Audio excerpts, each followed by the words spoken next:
Olá! Hoje a gente vai mergulhar em uma das cartas mais pessoais e, olha, mais queridas do Novo Testamento, a carta de Paulo aos Filipenses. Ela é muito conhecida como a Epístola da Alegria, mas o que é realmente fascinante, o que prende a atenção, é o cenário. Um cenário bem sombrio em que ela foi escrita.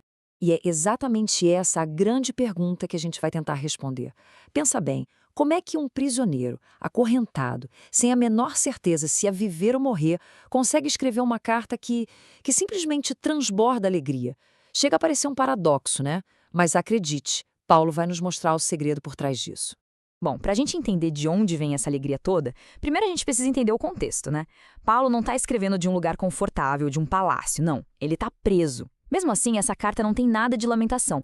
Pelo contrário, é basicamente uma carta de amor para a igreja de Filipos, uma comunidade com quem ele tinha uma ligação assim muito, muito forte. E aqui está uma das chaves para entender tudo. Paulo não olhava para eles só como pessoas que ele converteu, sabe? Ele os via como parceiros. Era uma relação de apoio mútuo, uma via de mão dupla. Eles ajudavam Paulo com dinheiro, com orações, e todo mundo ali lutava junto pela mesma causa.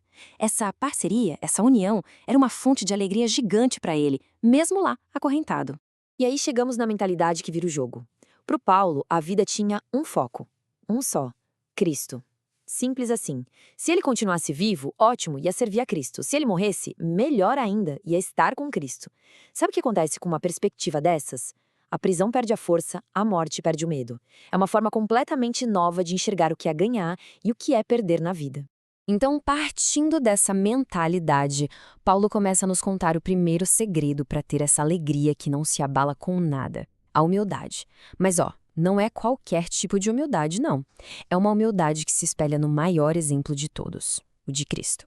Para explicar isso, Paulo usa um conceito teológico bem profundo. A palavra é kenose. O que isso quer dizer? É a ideia de que Jesus, mesmo sendo Deus, de forma voluntária, se esvaziou. Calma, ele não deixou de ser Deus, mas ele abriu mão de seus privilégios, da sua glória divina, tudo por amor a nós. Essa descida é algo impressionante. Pensa só na jornada. Cristo vai da posição mais alta que existe no universo, ser Deus, para a mais baixa de todas, a de um servo. E a obediência dele não parou por aí, não. Foi até as últimas consequências, até a morte. E não uma morte qualquer, mas a morte mais humilhante daquela época, a morte de cruz.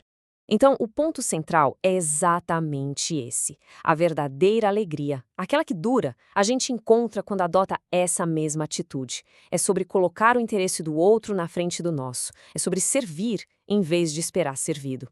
Essa é a essência do que Paulo chama de sentimento que houve em Cristo Jesus. Certo? Vamos para o segundo segredo da alegria. E ele tem a ver com recalcular a rota, sabe? Fazer uma reavaliação completa do que a gente considera importante. Se a humildade muda o nosso jeito de agir, essa reavaliação muda aquilo que a gente valoriza, aquilo que define quem a gente é. Agora, dá uma olhada nesse contraste que o próprio Paulo faz. De um lado está o currículo dele, que era impecável. Sério, ele tinha todos os motivos do mundo para se orgulhar, pelos padrões da época. Mas aí, do outro lado, vem a nova matemática dele. Tudo aquilo que antes era lucro na planilha da vida, agora ele joga na coluna do prejuízo. Na verdade, ele usa uma palavra até mais forte. Ele diz que considera tudo isso como lixo, como esterco.